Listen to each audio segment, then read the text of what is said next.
जय Hind students. Business economics and environment का बहुत महत्वपूर्ण वीडियो लेकर आया हूं। ठीक है, तो इस वीडियो को शुरू से लेकर अंत तक देखें। मोस्टली ऑब्जेक्टिव क्वेश्चंस इसी में से आएंगे। चलिए, तो पहला प्रश्न है, उत्पादन फलन का संबंध किससे है? तो उत्पादन फलन का संबंध जो है एक दी गई अवधि से और प्रति इकाई समय से, दोनों से है, इसलिए इसका सही आंसर हो जाएगा 100। उपर्युक्त दोनों से। अगला है, उत्पादन फलन है। उत्पादन फलन क्या है? लाभ का, या उत्पत्ति के साधनों का, या उत्पादन का, या कीमतों का? इसका सही उत्तर हो जाएगा उत्पत्ति के साधनों का। तीसरा प्रश्न है, अल्पकालीन उत्पादन फलन है। अल्पकालीन उत्पादन फलन है। तो अल्पकालीन उत्पादन फलन परिवर्तनशील अनुपात का नियम है। अल्पकालीन उत्पादन फलन परिवर्तनशील अनुपात का क्या है? नियम है। चौथा प्रश्न है, दीर्घकालीन उत्पादन फलन का संबंध है। तो दीर्घकालीन उत्पादन फलन का संबंध है पैमाने के प्रतिफल से। इससे पहले भी एक वीडियो अपलोड किए गए थे जिसमें से सभी के सभी क्वेश्चंस बुक में से लिए गए थे। ठीक है, क्योंकि एग्जाम में कोई भी क्वेश्चंस बुक से बाहर नहीं पूछता है और पिछले 2 एग्जाम में ऐसा ही हुआ है। तो चलिए आगे देखते हैं क्या है। आप देख रहे होंगे जो 4-5 क्वेश्चन के बाद फिर से 1 नंबर शुरू हो जाता है, तो इससे ही आप अंदाजा लगा लिए होंगे जो हम बुक से कर रहे हैं और चैप्टर वाइज कर रहे हैं। इस चैप्टर, ये जो 8वां चैप्टर है उत्पत्ति के नियम, इसका यह पहला क्वेश्चन है, परिवर्तनशील अनुपातों का नियम संबंधित है। परिवर्तनशील अनुपातों का नियम संबंधित है। तो इसका जो सही उत्तर हो जाएगा वो हो जाएगा अल्पकालीन उत्पादन फलन से। परिवर्तनशील अनुपातों का नियम किससे संबंधित है? तो अल्पकालीन उत्पादन फलन से। चलिए, दूसरा प्रश्न है, परिवर्तनशील अनुपात के नियम की पहली अवस्था समाप्त होती है कहाँ? परिवर्तनशील अनुपात के नियम की पहली अवस्था कहाँ पे समाप्त हो जाता है? तो इसका जो राइट आंसर होगा वो हो जाएगा जब एमपी वक्र एपी वक्र को उसके अधिकतम बिंदु पर काटे। परिवर्तनशील अनुपात के नियम की पहली अवस्था जो है वो कहाँ पे समाप्त होती है? तो एमपी वक्र एपी वक्र को उसके अधिकतम बिंदु पर, का मतलब होता है मार्जिनल प्रोडक्टिविटी, यानी कि हिंदी में बोले तो सीमांत उत्पादकता, और एपी का मतलब होता है एवरेज प्रोडक्टिविटी, यानी कि औसत उत्पादकता। चलिए चलते हैं अगले प्रश्न की तरफ। अगला प्रश्न है, परिवर्तनशील अनुपात के नियम में मोड़ के बिंदु पर।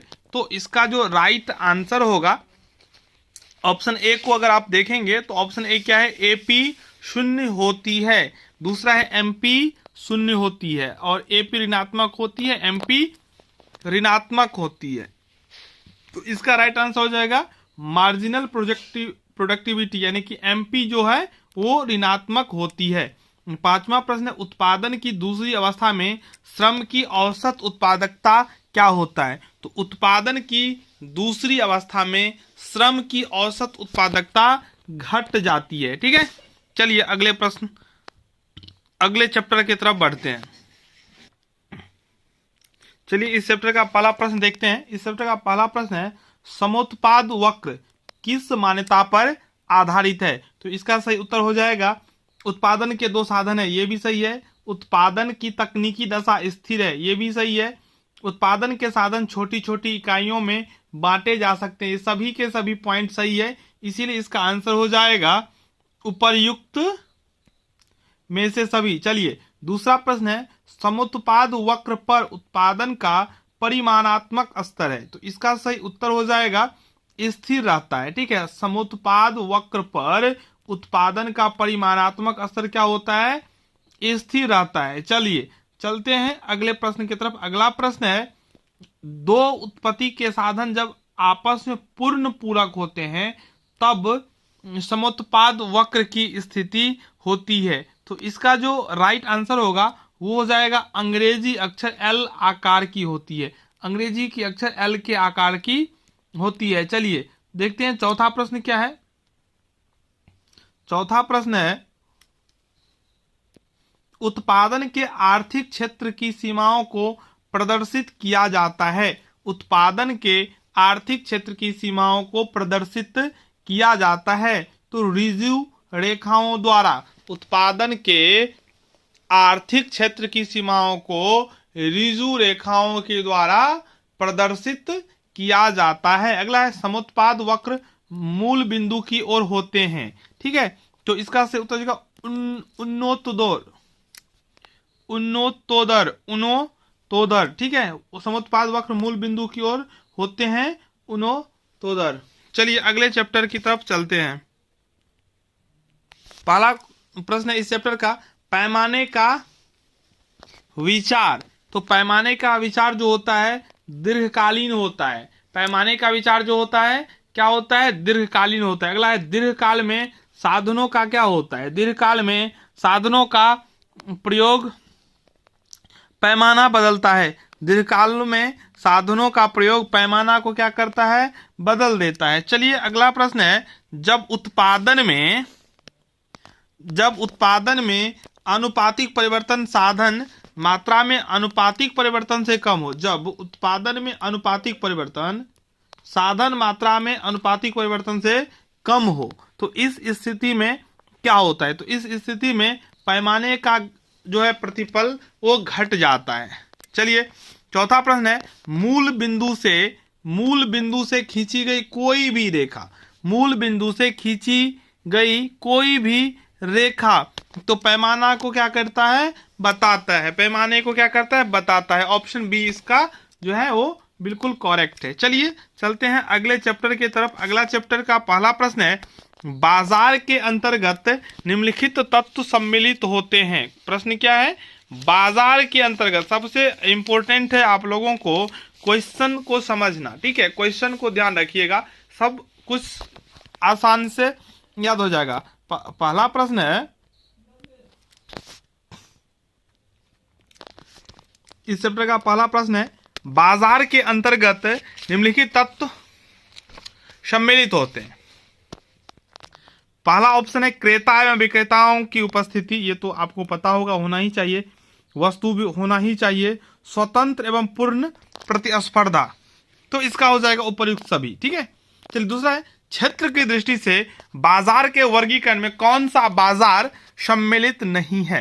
किसके दृष्टिकोण से, क्षेत्र की दृष्टिकोण से पूछ रहा है यहाँ पे, क्षेत्र की दृष्टिकोण से। ठीक है, तो क्षेत्र की दृष्टिकोण से क्षेत्रीय बाजार होगा ही, प्रादेशिक बाजार होगा ही, राष्ट्रीय तो होगा ही। तो पूर्ण प्रतियोगिता बाजार ये क्षेत्र के दृष्टि से नहीं है। चलिए अगला है, समय की दृष्टि से बाजार के वर्गीकरण निम्नलिखित में से कौन सा बाजार सम्मिलित नहीं। किसके दृष्टि से, समय की दृष्टि से। ठीक है, तो इसका जो राइट आंसर होगा वो हो जाएगा डी, विशिष्ट बाजार। अगला है, जिस बाजार पर सरकार का नियंत्रण होता है उसे क्या कहते हैं। ऐसा बाजार जो सरकार के कंट्रोल में हो उसको हम लोग किस नाम से जानते हैं। तो जिस बाजार पर सरकार का नियंत्रण होता है उन्हें नियंत्रित बाजार कहा जाता है। चलिए पांचवा प्रश्न है, प्रतियोगिता की दृष्टि से बाजार के वर्गीकरण में निम्नलिखित में से कौन सा बाजार सम्मिलित नहीं है। किसके दृष्टिकोण से, प्रतियोगिता की दृष्टि से। तो इसका जो राइट आंसर होगा वो हो जाएगा थोक बाजार। ठीक है, ये प्रतियोगिता की दृष्टि में सम्मिलित नहीं होता है।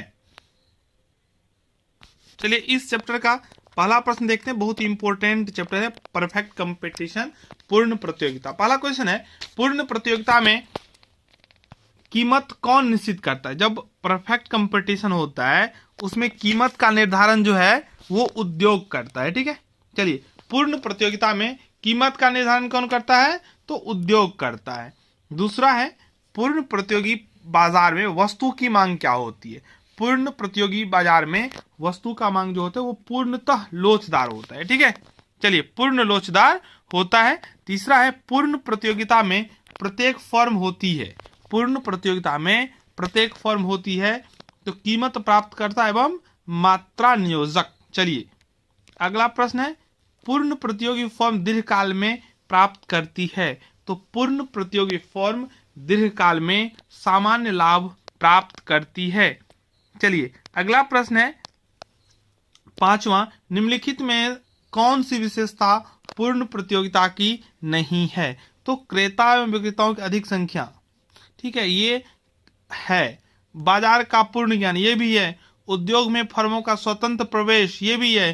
फर्म द्वारा कीमत निर्धारण, ये नहीं है। ठीक है, तो 5वां का क्या हो जाएगा? डी, फर्म द्वारा कीमत निर्धारण।